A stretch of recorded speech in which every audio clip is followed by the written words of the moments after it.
All right, ladies and gentlemen, welcome back to Site Selectors Are People Too. My name is Devin Hillsdon-Smith, your host as always. I am fresh off a trip to the great rural state of Nevada, where I spent, felt like about 26 hours in the car with my guest, driving around his territory, and we're going to get into that for a sec. But the topic for today's episode is economic diversification in rural America. And I had the opportunity to meet our guest, Sheldon Mudd, when Sheldon, how did we meet? First of all, I'll just go ahead and say, welcome to the show, buddy. How are you? I'm doing very well, Devin. Thank you. Appreciate your invite and appreciate being here. Absolutely. I'm trying to remember, Sheldon, we met, it was that convergence of all of the regional development authorities, right? That the governor's office pulled together, and I was a speaker. I believe so. Yes. Gotcha. And then you followed up and it had me out, and I had the opportunity to come out and explore Elko, Nevada, and the four counties that make up Sheldon's jurisdiction. Sheldon, I always like to start this show with a guest by asking, because you and I have talked about this, because we did actually spend, how many hours was that in the car? It wasn't too bad. It was about 10. It was about 10 hours, right? It wasn't too bad. Yeah. Between the two of us, we had a lot to say. But I've already heard this story, but why don't you, for sake of folks getting to know who you are, you're the executive director of the Northeast Nevada Regional Development Authority. You manage a massive 40, and this is not an error, folks, a 40,000 square mile territory covering Elko, Eureka, Lander, and White Pine counties. And something that I brought up before we started recording, that's the size of Iceland that Sheldon is in charge of as a regional or local economic developer. So, Sheldon, how the heck did you get into this position? What does your path into economic development look like? Yeah, sure. So, first and foremost, I was in the mining industry, and actually my first exposure to this great state of Nevada was in the military. And so I spent some time at Nellis Air Force Base in Las Vegas, and that was during the 9/11 period. And as a matter of fact, I met my wife down there at that time. And so as the military often does, we moved away. And as soon as my time was up, it was, hey, where do we go? And this was about 2005. Job markets were not wonderful. And my wife was from Northern Nevada. And so we took a look there. The mining industry was doing quite well. And so I ended up bouncing into that. And so I spent about 10 years in the mining industry and had a great experience there and was able to expand kind of my knowledge base and so forth. And at about that time, around 2014, a job came out with the governor's office of economic development looking for a mining industry specialist. And although I had only been in the position for 10 years, I had a couple people reach out to me and say, hey, Sheldon, I think you would be really good in this position. So I would not have even considered it otherwise. And so I went ahead, threw my hat in the ring for that one. And fortunately enough, they ended up selected me. So I went to the governor's office of economic development with the caveat that I don't know anything about economic development. As most people start their careers, yes. Correct. Yeah. And thus I'm just the mining guy. And so I was reassured that you can learn really quick in this position. And so that's where I started to kind of see my transition. And I worked close with one of our regional development authorities, which we have a handful of those under the Governor's Office of Economic Development that are really do the trench work in the state of Nevada. And I worked really close with one of those who happened to be in the predominant mining jurisdiction, which made sense. And of course, when my predecessor decided to retire, she reached out to her board and said, "Hey, let's offer Sheldon this position because he is capable to kind of take it to the next level." And I felt like, a lot of people say, "Well, wait, you were at the state level and you went down to a more local level. Didn't your career digress?" Yeah. Right? And for me, that wasn't the case at all. I felt like I could get a lot more accomplished in that role, have a lot more liberty and freedom, and than I could at the state level. And that is hands down, that has been the exact case. Is as well. yeah. I was just going to say, I mean, my experience was the same, right? I started at the state of Indiana and I moved down to the local level, right? So you can call it digression. You can call it that's just where the smart people go. Well, if you're the type of person that really wants to make a difference and make things happen, then that's where you're going to do it, or at least that's been my experience. If you want to see tangible results, that's where you go to do it. You don't have to deal with as much red tape at that level. Right. So what is your 40,000 square mile? I almost said acre. 40,000 square mile territory like? Like how do we start to describe this to the audience? Right, it's the gold capital of the U.S. Sure. So mining, right? But what other type of mining? Like just describe your territory overall, your community. Yeah, no, absolutely. So Northeastern Nevada is pretty much the opposite of what most people think of when they think of Nevada, because when they think of Nevada, it's the big lights, it's the wild strip of Las Vegas, it's the biggest little city in Reno, all of those kind of things. And we are the opposite of that. We are on the opposite end of the state. We have the darkest skies in the continental U.S. So when you think of the bright lights of Las Vegas, we actually have the darkest skies in the continental U.S., which you got to experience firsthand, and we're grateful for that. We'll have to talk more about that. But with that said, is we have a low population density for the most part. We are the kind of the Wild West as you think about it. We still have the Great Basin buckaroos, and we are an Old West type mining jurisdiction for the most part. With that said, is I don't want to make any misconceptions about it. Is we are mining in the 21st century, and so we are a very rural area based off natural resources, primarily mining and agriculture, with some hospitality and certainly tourism and recreation. But we are a vast expanse of high desert, and so we get snow. We had snow this morning. It is you had snow again. So it's April 16th as we record this, and we had snow this morning on the high desert, and that's yet another thing you don't think of when you think of Nevada. We have some great mountains out here. And it's just a wonderful landscape. And so, as mentioned, we produce millions of ounces of gold out of Northeastern Nevada each and every year. Nevada makes up about 75% of the United States gold production. We are one of the most prolific mining jurisdictions in the world. We're always ranked number one on the Fraser Institute for mining investment. And so a lot of that has to do with the politics. It has to do with permitting. It has to do with the deposits themselves.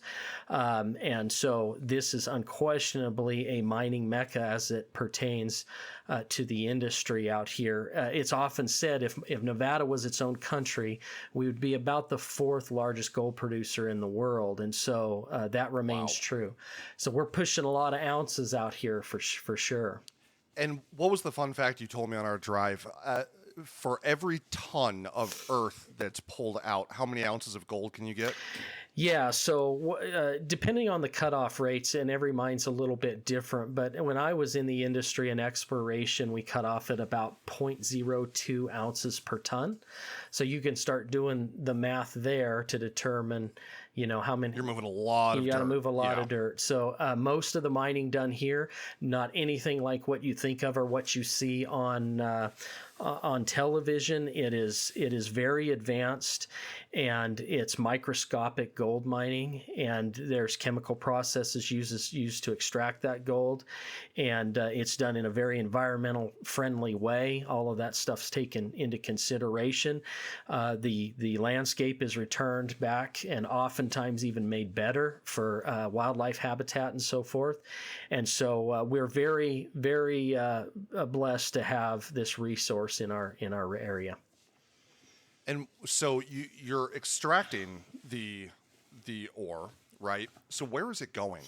Yeah, so depending on the situation. So aside from gold, there's a lot of other minerals out here as well. Obviously, silver, copper, and there's a lot of now industrial and critical minerals that are becoming more feasible to mine. Lithium, correct? right? Lithium, magnesium, vanadium, molybdenum, various things along those lines. We can talk, about those. But usually, what happens is a lot of this gold is contracted, so it will be sent for further refining, say in Utah and other places. A lot of our copper, some of it is refined and finished here through what's called solvent extraction electrowinning process, which you end up with copper plates. Other concentrates get actually shipped either to Canada or over to the Orient for further refining there. So unfortunately, a lot of our resources actually leave the state for further refining, and we're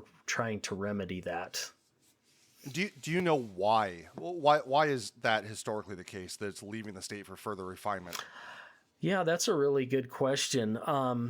Primarily, I think a lot of it has to do with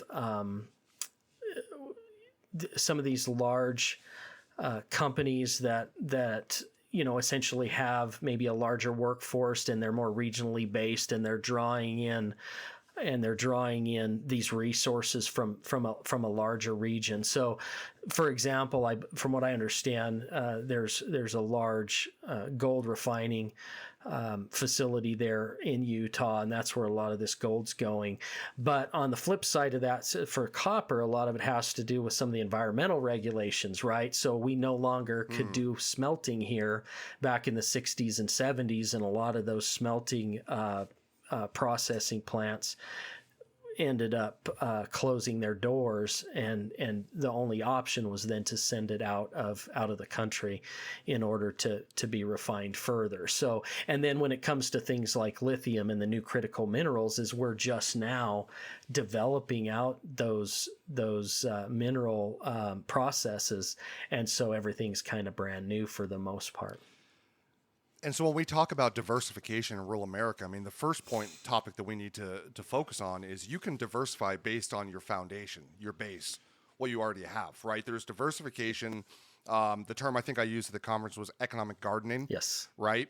And then you've got attraction of new industries, right? So talk to us a little bit about how you are looking to bring some more of the mining supply chain. You're trying to localize it into your community, so it's not always going out to be refined. Yeah, 100%. So in some of our conversations we had and of course this is all from my perspective, is when it comes to rural America, I mean, most anywhere you go in rural America, the main industries are dominated by some natural resource. You just, yes.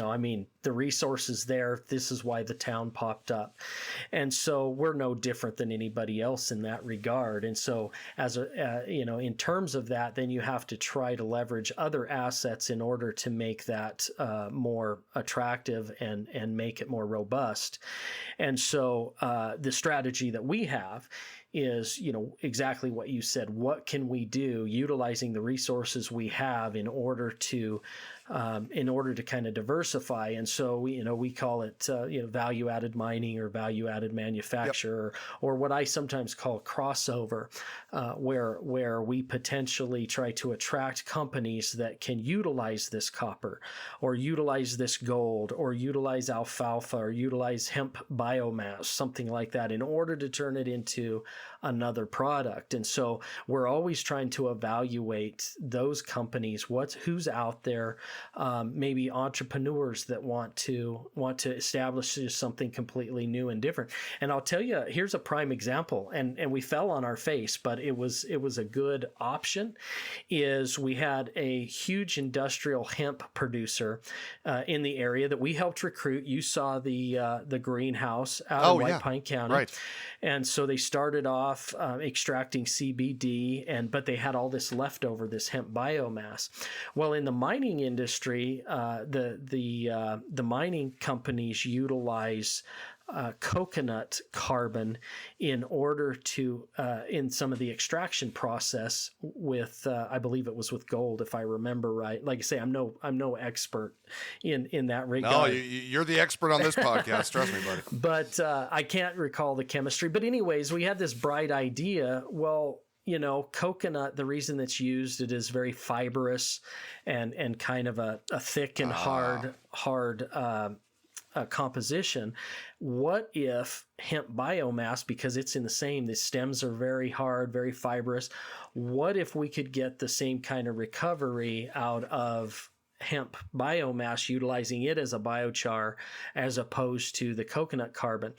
And the reason is because all the coconut carbon has to come from the Far East, and then it's shipped over. And before COVID, it was, from what I understand, about $1,500 a shipping container to get it over here. And after COVID, that turned into 15,000. I mean, it went up 10 times. And so we were scrambling, trying to figure out how to remedy that. So what we ended up doing is we ended up taking that biomass to the university and say, hey, can you run some tests on this to see if maybe we can use this in place of coconut carbon? Even if we're only getting 50% efficiency out of it, it's going to save a lot more money in this process. Well, you know, me not being a plant scientist or a chemist, they took one quick look at it and said, well, this was a great idea, but yeah, but totally useless. This is not going to work. Sorry. So, but what a great way to try to connect your industries, exactly, right? By using the byproduct of one to help feed the other. Exactly. Right? And so we were just trying to connect any dots we could in order to try to close this loop that existed where we have to rely on overseas sources to, you know, take care of our industry. So that's just one example of what we tried to do in-house. You know, and of course we're always looking at options outside of the area that somebody might be doing that could utilize the resources we have. And so, you know, anytime a rural community can get some heads together and try to figure out things along those lines. If it would have been worked, I mean, I may have got the Nobel Peace Prize, you know, at that point, or I'm sorry, the Nobel Prize, period. But Nobel Prize for plant-based expertise, or so. Yeah, exactly. And you're going, I don't even know the difference between a tomato and a tomato. That's right. But it was a good exercise, and we continue to try to go through those kind of things. Yeah, you know, you had referenced COVID, and an interesting point here is that diversification, something that's innate with diversification, is change. Sure. Right? And so during 2008 and COVID-19, quite frankly, while the rest of the world stalled, mining was surging, right? And so this creates a unique challenge. And so as you being the champion for diversification and change to some extent, you're also supporting your incumbent industries, but how do you sell the need for change when everyone else is currently making money? Yeah, no, that's really hard. That's really difficult. So change management is always difficult, and especially in rural America, especially here, is I think we are just naturally accustomed to the idea that if it's not broke, don't fix it, right? And so try to stay, and we're very conservative in many different aspects. And so we like the old ways, and we try to hold on to that. And so, and then now add a dollar value to that where, hey, you're making money and you're doing well. Let's flip the script a little bit. Yeah. It usually doesn't work well. But you know, what I have come to notice, and especially in a lot of our communities, is people are definitely more open to seeing the world, you know, change around them, and they're open to saying, hey, you know, things are always moving in a different direction. And so we're certainly willing to take a look. Like from the mining perspective, a lot of it just has to do with technology, and adopting some of that technology sometimes can be very painful, but the industry has been phenomenal in doing so. We have some mine sites here that have multiple autonomous vehicles operating and doing the work, right? And so some of those are completely autonomous, like they're just going on their own accord, doing their own thing. And then some of them are semi-autonomous, where they're being actually operated maybe from the surface, because we have both open mine and underground mining as well. And what we've come to realize is, I think people have noticed, like, yes, it was kind of hard getting into that, and people are always concerned about workforce, people losing their jobs and so forth. But that's not the case. As a matter of fact, you know, by and large, all of our mines in our region at any given moment are about 500 to 700 people short, looking for new people. So you would assume, okay, we're going to add all this autonomy to these mine sites, that we're going to have to lay people off, and that has not been the case at all. That is not the case.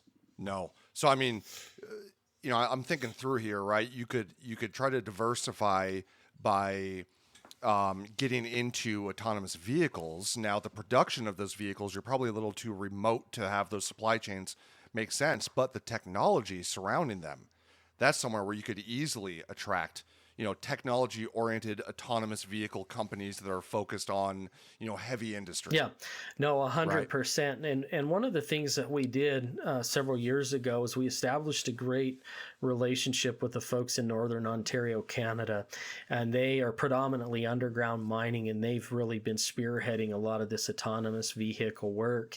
And we've got some great people up there I get along with and consider good friends. And, we've had several trips back and forth trying to really capitalize on the synergy that we have because they're looking for batteries in order to power these vehicles, which we have in the state of Nevada and which we're producing in the state of Nevada.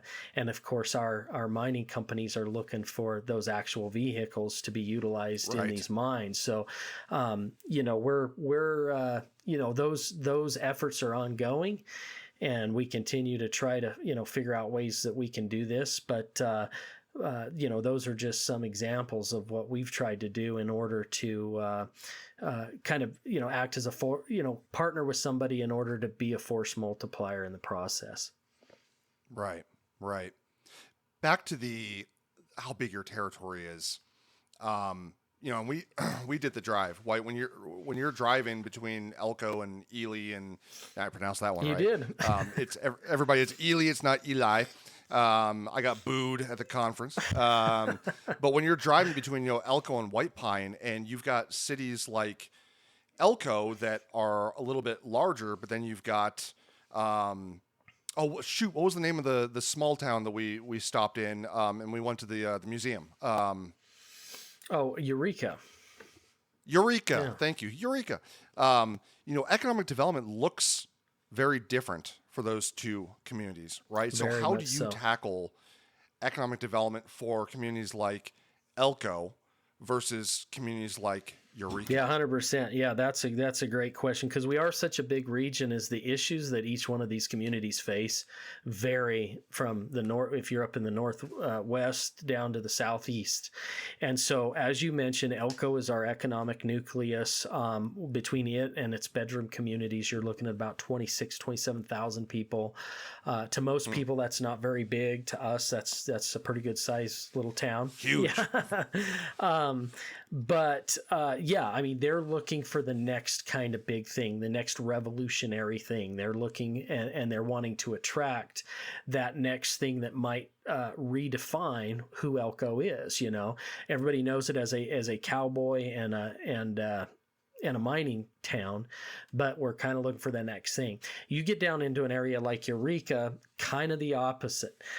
They want to maintain their small town feel, and so their idea of economic development is maybe just a few amenities in the town proper, put all the industry way up north. So for those of your listeners who don't understand Eureka County in Nevada, it's very long, top to bottom. Takes a couple hours to get from one. It's long and skinny. And so I-80, Interstate 80, goes through the top of it, and that's really where they say, hey, that's where industry belongs, is up there along that interstate. But down at the very south end of the county where the town is, which is very historic, and you saw that yourself, is historic opera houses and museums and antique shops and what I say like a Norman Rockwell main street. Just a Yeah, it really was. Yeah. very very nostalgic. If you want to step back in old time America, that is a place to go. People are great, wonderful coffee shop there. If you're ever on the loneliest road in America, which is Highway 50 through the great state of Nevada, Highway 50.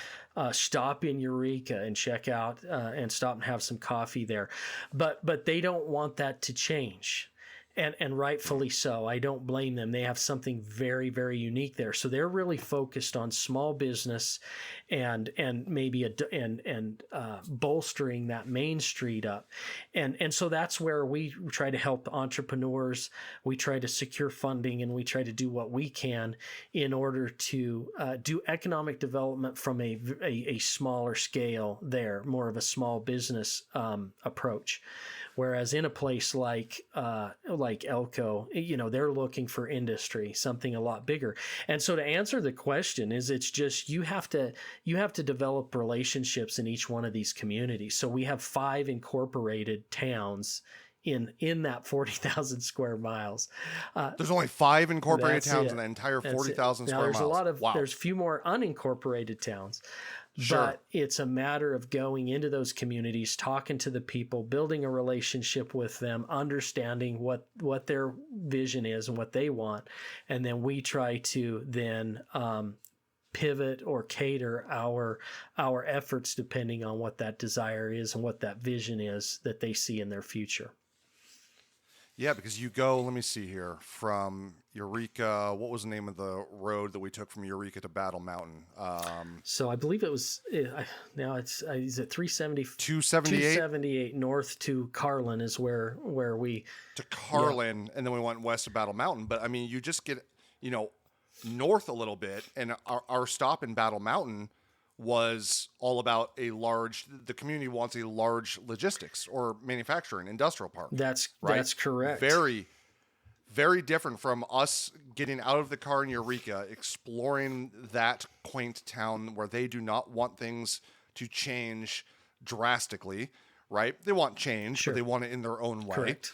You get up to Battle Mountain, which is, it's still, I don't know how large, the population is there, but it's still, more populated than Eureka. And they have this land, and they are actively trying to pursue new industries. Yes, so right? much so that they're putting their money where their mouth is. So Lander County, which has one incorporated town, which is Battle Mountain, they, several years ago through various discussions, decided, hey, we are so, we desire diversification so much that we're going to go ahead and we're going to put some funding towards an industrial rail park. And so they've went through that process, working with Union Pacific and working with various agencies around the state in order not only to identify a large swath of land that they had as a county, which was a little over 300 acres, if I remember right, and said, hey, we're going to put up several $1 million and we're going to build this thing in order to kind of spur that development on, for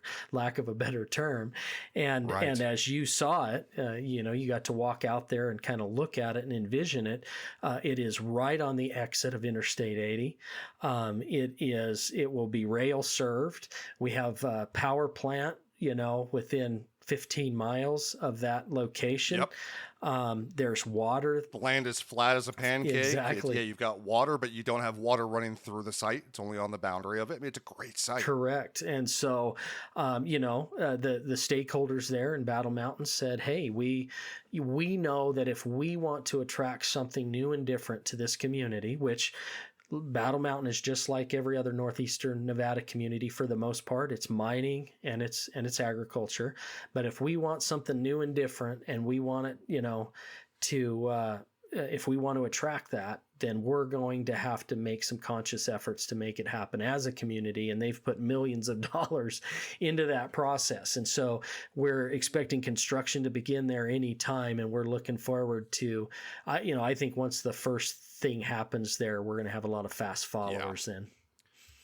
Absolutely. And, that goes back to, so you had said that there are 500 to 600, 600 to 700 vacancies in the mining industry at any given time already. I mean, how is the mining industry going to react to you bringing in brand new industry that, potentially for a park that large could suck down a couple of hundred people when they're already short?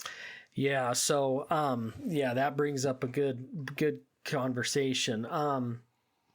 So everybody out here is always competing for employees. Our employment, or our unemployment rate is usually below 3%. And oftentimes dips below 2. If you can work out here, there's a job for you. And here's the kicker: is it's a good paying job.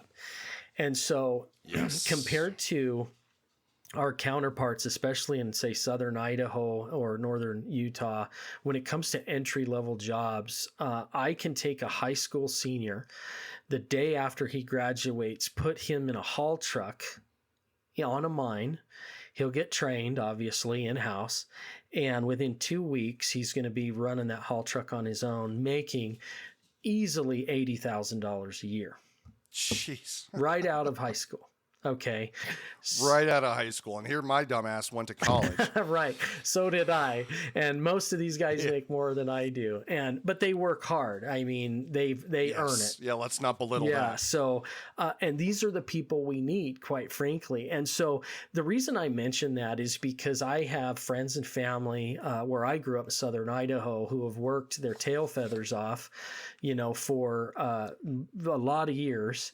And they are... Sorry, we're laughing because Sheldon has a lot of Sheldonisms, as I call them. Working, well, I guess tail feathers is one I've heard before. But anyways, I digress. Keep going. Yeah, no worries. But, they're working hard too, and they're making 21, 22, 23 bucks an hour. And, all they have to do is move to Nevada. Number one, they'll get a 7% raise because they don't have a state income tax here. And then they're going to make close to double what they're making, as far as an hourly wage goes. The kicker with that, and this is a challenge I think we're seeing across all of America in general, but I think rural America really is taking the hardest hit, is housing. And so, if I can drop 2,000 houses in my region tomorrow, then you're going to see that 500 to 700 employees drop dramatically because now people have a place to live. And it's not going to be an issue, and you'll see a huge influx of folks from other areas because not only can I go there to make money, now I have a place to live, and we're continuing to work on that. I call housing kind of the lead domino in our list of challenges. Once we get that remedied, everything else is going to fall into place just fine.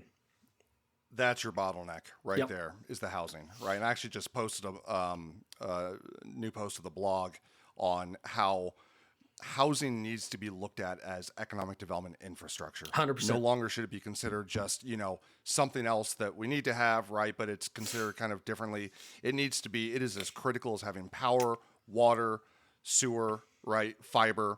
And to your point, right? I mean, think about how fast, if you had 2,000 new houses built tomorrow, think about what that would do to your territory. Totally change the whole dynamic. I mean, it would be, right. Yep, absolutely. Now you spread that across the whole region, it's a few hundred in each community, not a big deal. This is growth that the school districts could probably manage, public service could probably manage, things like that, which are obviously an issue, But yeah, I mean, that is always, every time we talk about challenges out here and we start going to the common denominator, we always end up in the same place, and that's housing. It was funny too. One of your superintendents, who I think runs the school system up in Battle Mountain, was talking about, just to give folks an idea of how rural this area is. Down, let me scroll in here, down Highway 305, you get to Austin, Nevada. In Austin, Nevada, there is an entire high school or school that, I mean, from what I understood, it's a standard sized, large school that, there's 6 students in that class? Yeah, the whole school, I think, has no more than 20 kids. So each class, 2, 3, like a large class would be 6 in Austin. Yeah. But that when you think about it that way, if you dropped 2,000 homes, or say you dropped, 1,000 in Elko. You dropped 500 in Battle Mountain and another 500 up in Wells, right? The services that would be required for that influx of population, you're not ready for. No. Maybe not. Maybe you are. No. I don't know. No. I mean, no, from what that one gentleman was saying, the sheriff, he was saying that I don't have enough officers on my staff already. Yeah, and a lot of that has to do with he can hire officers, but they won't stay very long because they can't find a place to live. So once again, they can't find a place to live. So once again, it always goes back to that. And just for your listeners' sake, if you mentioned Austin, and Austin's a really cool little town too, one of those really historic towns, kind of tucked away in a canyon. If you want to learn a little bit about it, Mark Twain actually wrote about Austin in his book, Roughing It. And so I would encourage your listeners, if you can go find, number one, that book is amazing. It's hilarious. It's one of the only books where I just barreled over laughing reading it. But he spent some time talking about Austin, Nevada when he came through here. And so it is kind of, that's one of the unique characteristics of Northeastern Nevada is the history that's involved in it. We can read about it, and it's really neat. And speaking of that, let me ask you one more question here. We're going to go to break before we get into the real diversification topic. You mentioned a term before for our listeners. Define what a buckaroo is. Okay, yeah, no, that's a great question. So, of course, everybody knows what a cowboy is, and so we got cowboys all over the place. Well, in the high deserts of Nevada we often call them buckaroos because it's from the old Spanish term vaquero, right? So, buckaroo, vaquero. And so it has more of a Spanish flair. And when you see a buckaroo, you know that's a unique breed of cowboy. And they oftentimes don't call themselves cowboys. Those are Texas guys, right? Sure. Buckaroos more kind of a Spanish flair. They take a lot of pride in horsemanship and very creative. A lot of our buckaroos, not only are they old school cowboys that are still doing the work like they did 100 years ago, but they're creating things, whether, making bridles, making silver for conchos and things like that. And so somebody a long time ago, and I wish I would have kept this, did an article talking about the difference between the two.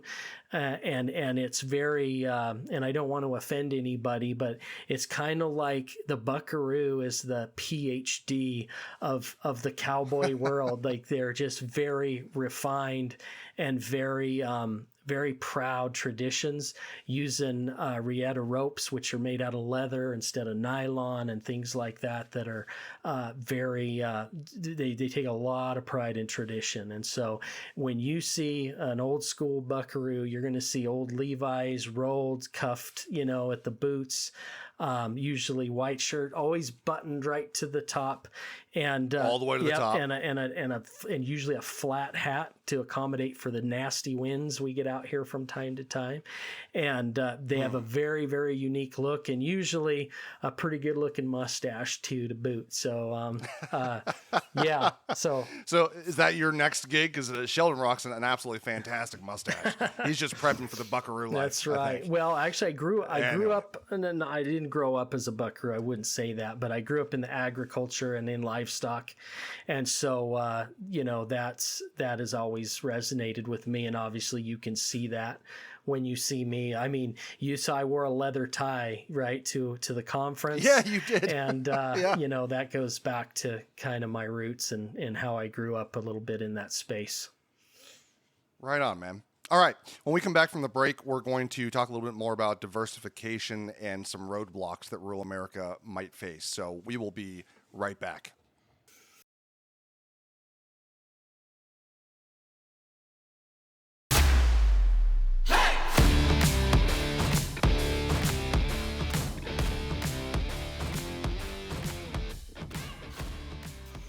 All right, folks, and we're back. Sheldon had to go check to make sure there wasn't an intruder in the house, and it just happened to be his wife. So all is well. We're good. He was getting ready. He was getting ready to get that flat-billed buckaroo hat on and start slinging.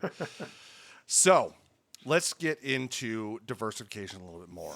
So I asked this question a little bit before, but let's refocus it on how you express the need for change to communities versus your incumbent industries.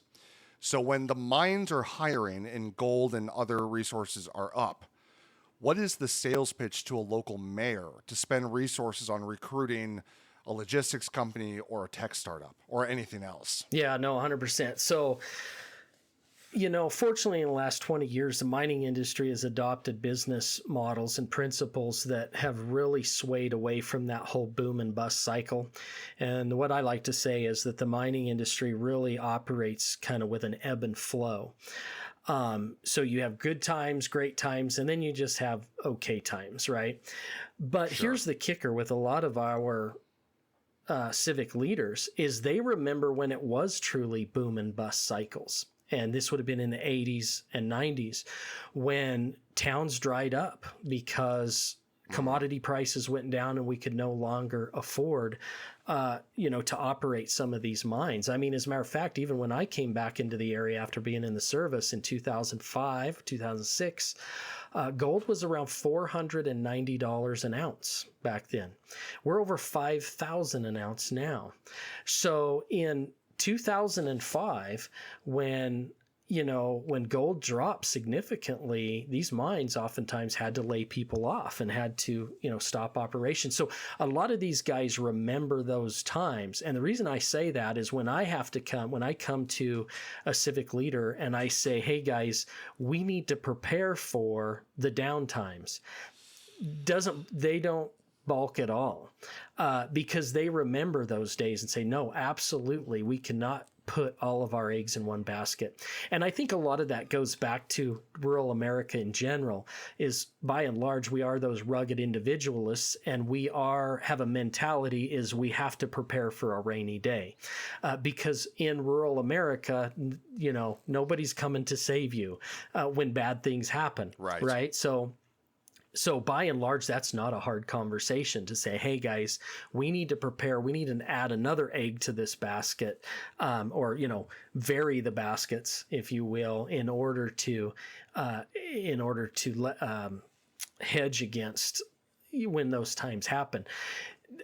My biggest fear is that that's going to change because, like I say, in the last 20 to 25 years, is the mining industry has been so stable, and they've adopted these practices that have eliminated those huge busts.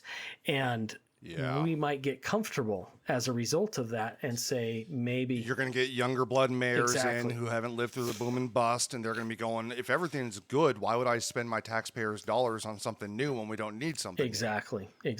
So what's the old saying? Soft men are made out of comfortable times. Exactly. And so that is one of my fears, is that we may see a time like that come. And I hate to say it, but we have a lot of young folks in our state legislature, and I think that as a result of that, they don't fully understand that. And so we're already seeing that, I think, a little bit at the state level, not so much as at the local. How many folks are in your state legislature? Do you know off the top of your head? Oh, I don't. It's a whole passel of them. It's all good. And the most of them are from our urban areas because, obviously based off That's population. What I'm getting at. Yeah. So I can't recall what the ratio is, but I mean, 90% of our population is in urban Nevada. So I'm sure that it's divided the same. How do you then, when you have a lack of representation in the state house, make sure that the state is paying attention to rural Nevada? Well, fortunately for a lot of our representatives out here, is they are very well respected, and they have a very what's the best word? I don't want to say domineering presence, but that's not a good way to put it. But when they walk in a room, they definitely have a presence about them. And so for the most part... Is that the dog? Yes. Is that messing everything up?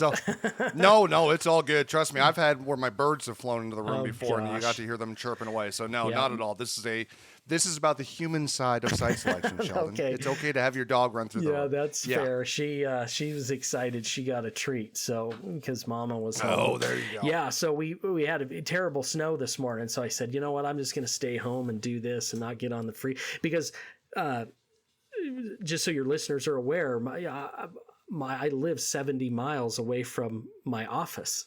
So that's insane. That just gives you an idea of distance around here. So, but anyways, back to the state legislature and making sure we keep in contact with our legislators on a regular basis. But I will say for the most part is the legislators we do have a lot of influence there.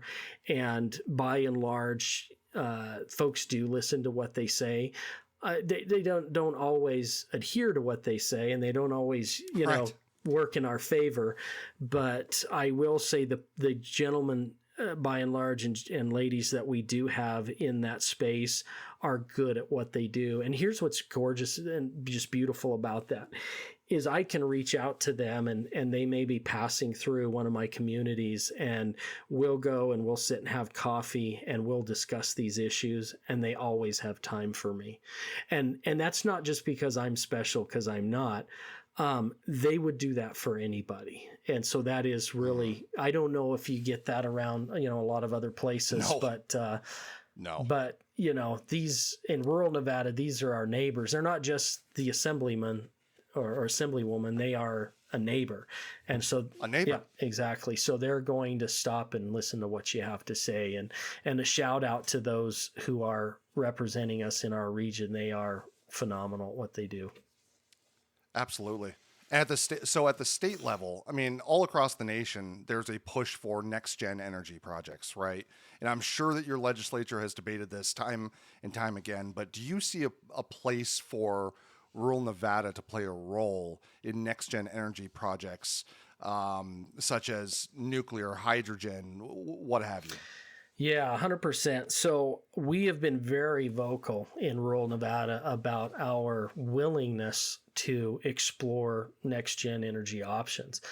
By and large, our communities are a little bit soured as it pertains to some of the renewable energy, primarily because some of the folks that have put some of those projects in our communities have not always been as forthcoming as they should.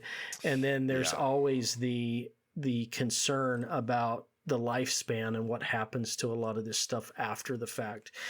And the fact of the matter is most of our communities do not benefit from these projects. But when you start talking about hydrogen and you start talking about nuclear, that's when people in Northeastern Nevada start getting very excited, because they recognize that number one is we are deficient when it comes to power generation out here. We're always at the end of the line and we're always struggling. And that is one aspect that has killed a lot of opportunity in this region.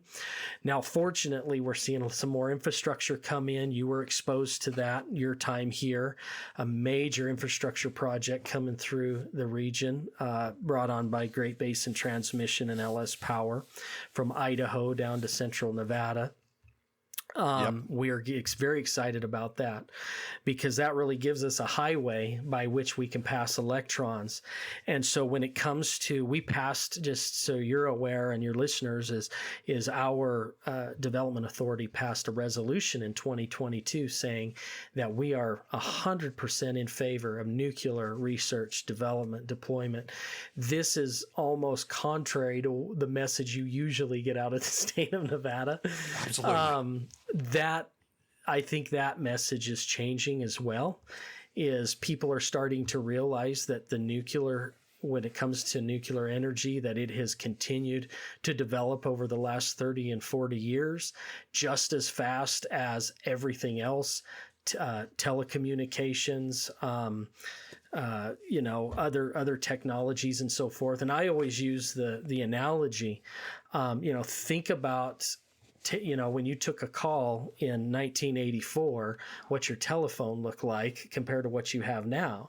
And the fact of the matter is nuclear's, they've made the same strides. We're just not aware of it. And I think that folks in Nevada are becoming aware of it, and they're becoming aware of the fact that if we want to truly electrify our nation, then we are going to have to adopt some of this kind of energy. And so, yeah, we're 100% on board. Our community, like most people I think would assume that there'd be a lot of NIMBYism, especially in rural parts of America, but sure, I can put a reactor 50 miles away from a community and nobody would even know it was there. That's a great point. Especially if, it's not only a great playground for generation, but also, for testing, right? Because you got so much space to play with. Yep. On the flip side of energy, right, with the kind of the global push for electric vehicles these days, but especially with battery energy storage systems. So if you're digging lithium out of the ground, could you also build the batteries there as well? Yeah. So, I mean, just west of us, outside of Story County and outside of Sparks, Reno area is the big Tesla battery factory, right? So it's right down the road. Right down the road. So, I mean, we obviously have exhibited that this can be done. And so without question, we also have battle-born batteries as well there in the Reno area. Sure. And so one of the best RV style batteries that you can buy. And so without question is those are always opportunities here. And, fortunately for us, the Almighty continues to shine down on us because, there's been 2 or 3 recent discoveries of lithium, vanadium. We have one of the largest vanadium deposits in just south of Eureka, where you were at. Vanadium has been researched for large capacity batteries for several years now, and we look forward to seeing that technology continue to evolve. It's going to help us out.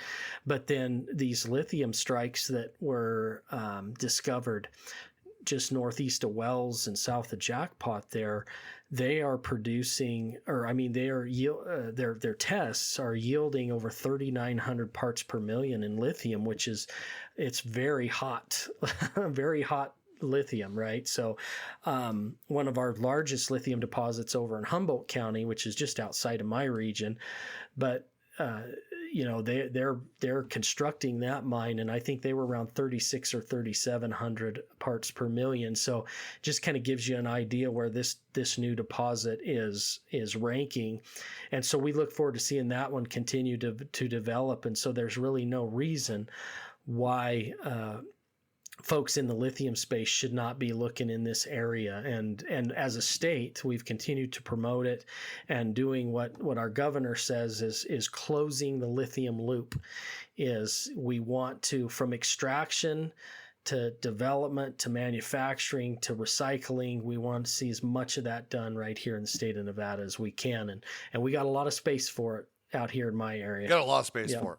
Well, and the other great thing, some folks may look at, Elko or Wells or Battle Mountain or Ely on a map and go, you're kind of in the middle of nowhere. But I kind of like what I heard when I was out there. And it's true. You're really in the middle of everywhere, right? I mean, it was a 3-hour drive from Salt Lake City when I came in. It's another 3 or 4 hours to Reno going west. Correct.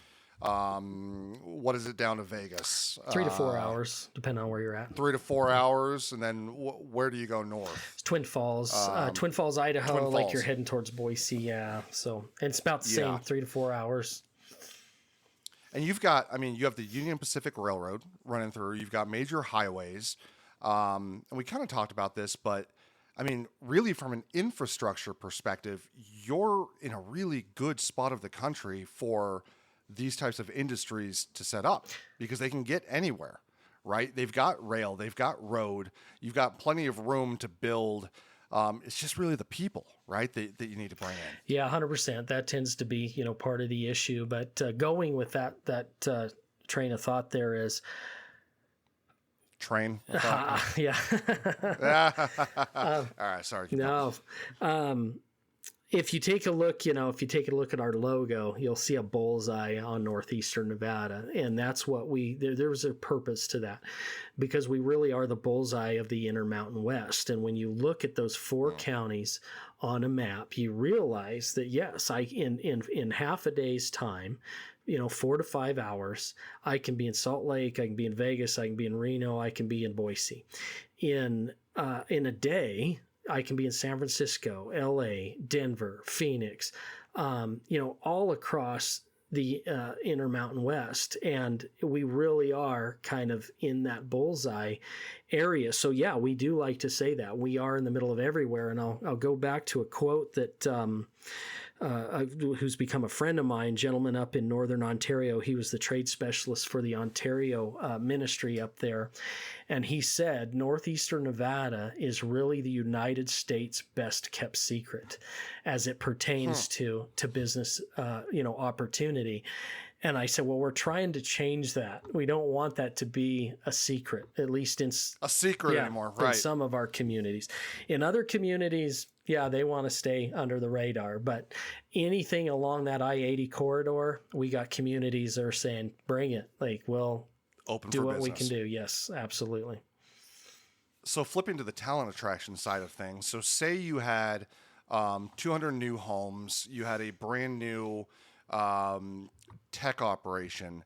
How do you convince a 25-year-old software engineer or a specialized technician from LA or from San Francisco to choose Elko, Nevada over a place like Austin or Seattle?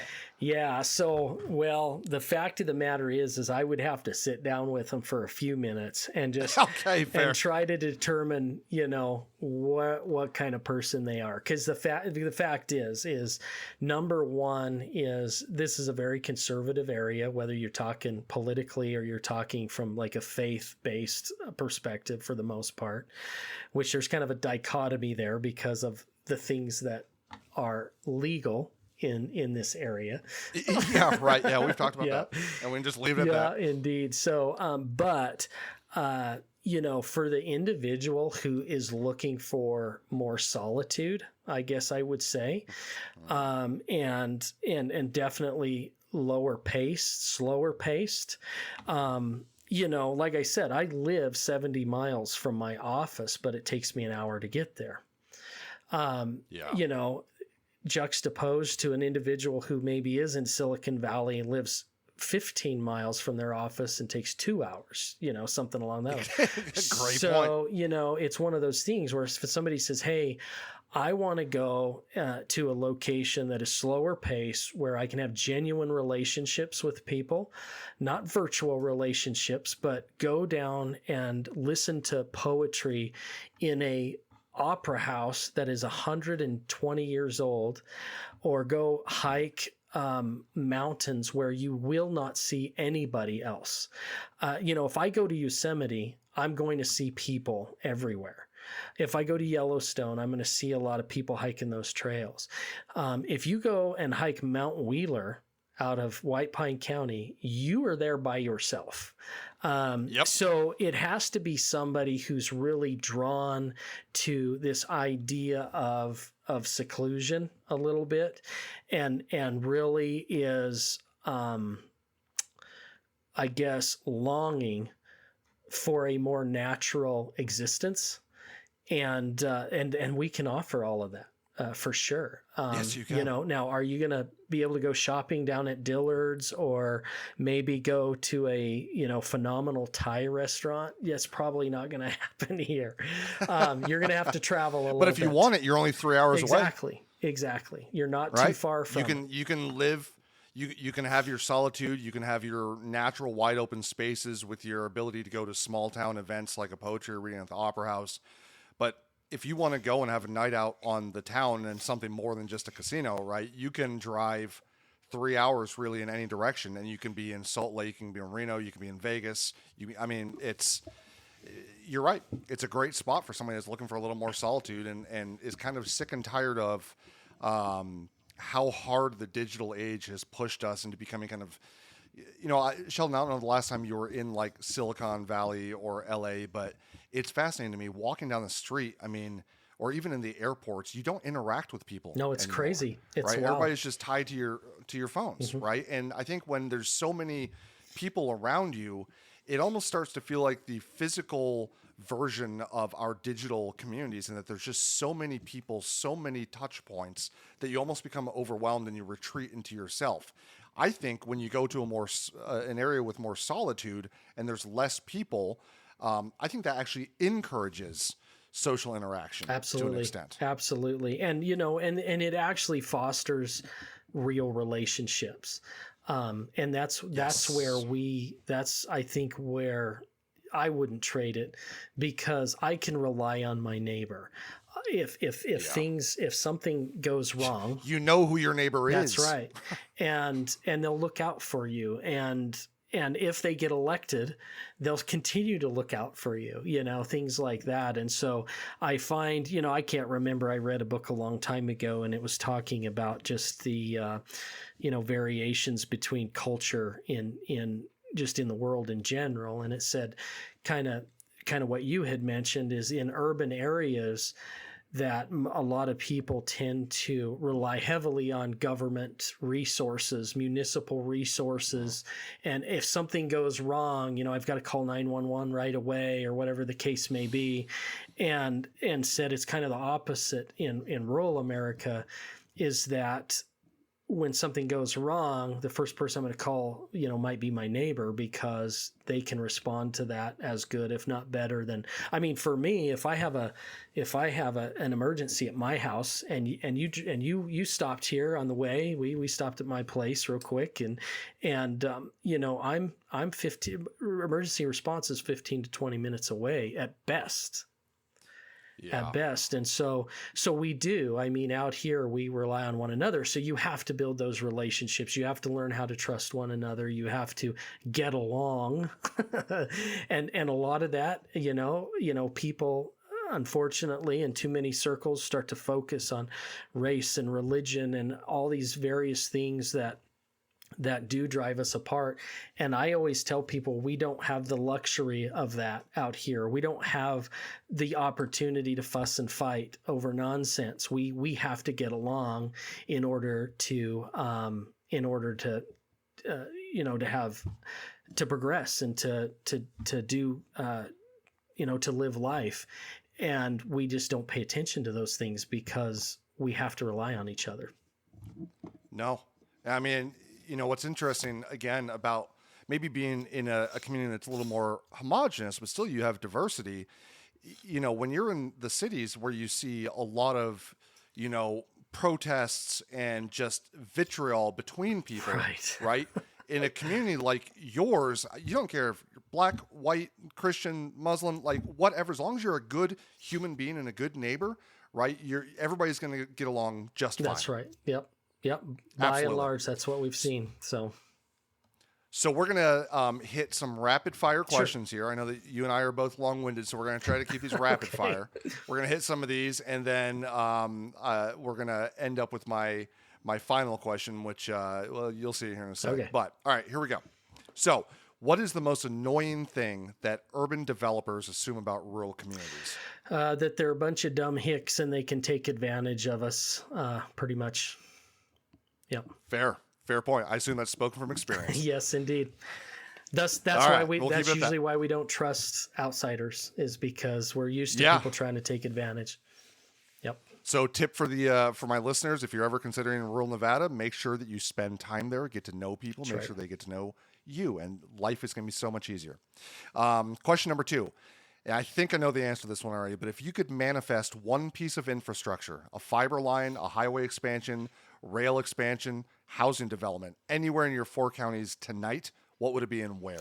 Yeah, unquestionably it'd be housing, as we've mentioned. And I would probably say the place that's in most critical need is over in White Pine County near Ely. And there's mining, there's the prison, and there's some other industry, agriculture and stuff there that really could use, and the hospital as well, could use places for people to live. And if I could plop a couple hundred units there tonight, I would do it. Awesome. 10 years from now, what industry will be the second largest employer in your region behind mining? Ooh, boy, that's a really good question. I suspect the most likely is warehousing and distribution based off the logistics like we mentioned here. We're starting to see more interest in that space. And yeah, I really suspect that. If I got to choose, it would probably be aerospace and defense. But but it's more than likely it would be warehousing and distribution, yes. Well, and with more warehousing and distribution product that you have in the community, especially third-party logistics providers, the more manufacturers you can bring in because they have places to store their products. So why not both? How about that? Sure, we'll take it. And then you kind of also did this, but let's end our discussion with you giving an opportunity to give a non-salesy pitch on Northeast Nevada. Give us your 30-second elevator pitch to a California CEO who is tired of that fast pace of life and state taxes. Oh, well, that's it. I mean, we kind of hit on that. Is if you're looking for a location that really is the true embodiment of traditional America as it pertains to all of its values, all of its great characteristics, whether it's small business all the way up to industry, lifestyle, etc., it still remains right here in Northeastern Nevada. As you can quite literally take a step back and experience life as it used to be. Well said. All right, my final question, and this one I didn't have on the crib sheet, so it might be a surprise to you, but Sheldon, you have to either tell us your best fun fact about anything or your best joke. Ooh, wow. Golly. I could see you're such a wealth of knowledge. I could see you going for a fun fact, pulling it out of nowhere, but I could also see you giving us a pretty good dad joke. Yeah. Golly, a fun fact about anything. I probably better stick with the fun facts. I've heard a lot of good jokes lately, but golly, what is a fun fact? Son of a gun, you may have to cut my pause and hesitation out of here. I don't know. I think for once I've got you stumped. I'll give you a kind of a neat one, just a fun one for your listeners maybe is you had asked when you were here about on the mountains, there's a letter on the mountains. And so when we were in Eureka, it was a big E. And when we were in Battle Mountain, it was a BM. And if you're in Carlin, it's a C. And you asked about that. And from my understanding is that is a custom that we have out here. I think it's just out west. But all of that was initially put in place due to the airmail service that was coming across the country back in the early 1900s. And so in order to know what town they had reached, they would put these big letters on the mountains. Since then, it's become a tradition usually for high school seniors to go up and dress those up and paint them up every year to make sure they still look good and that travelers know where they're going. In addition to that, if you look on Google Earth, is there were all these airmail stations across this area as well. And every once in a while, out in the middle of the desert, in the middle of nowhere, where you wouldn't expect is these big concrete arrows. And those arrows are pointing the way, telling the airplanes where to go next. And so these stations actually had buildings, towers, and things like that. And if we would have had time, Devin, I could have taken you out to one of those where you could actually see the arrow and seen where some of these old airfields were. And so it's kind of a unique part of history that has unfortunately been erased by the sagebrush out here. And but kind of a neat little fun fact. So if any of your listeners are traveling out through the West and they see these letters up on the mountain, hopefully they'll revert back to this and know what that's all about. Perfect. And I'm actually, so somebody else has already told this joke. I'm just saying it for your sake here. One of the better jokes that I got, somebody who actually elected to tell a joke was, do you know why? You know how when you see Canada geese flying overhead, one side's always longer than the other? Okay. Yeah, sure. Do you know why? No clue. Because there's more birds on that side. Well, that actually makes sense. Yeah, I would hope so. Anyways, man, Sheldon, it is a pleasure as always. You are an absolute wealth of knowledge and a true advocate for rural America. I could spend all day talking to you, buddy. It's been an absolute pleasure having you on. And for our listeners, Sheldon, you good if I put your email address in the show description? Absolutely, please do. Email address, sure, I'll put that on there. Website, the whole works. I will. I'll put all that on there so that when the Texan Cowboys are peeved at your comment about, how the Buckaroos are the elite of the Cowboys, they can reach out to you instead of me. Yeah. All right, everybody. As always, my name is Devin Hillsdon-Smith. I am your host, and this is Site Selectors Are People Too. Sheldon, thanks for being on. Thank you, sir. Appreciate it. All right, cheers.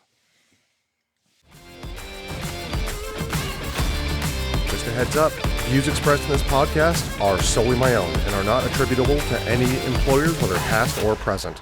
Thank you.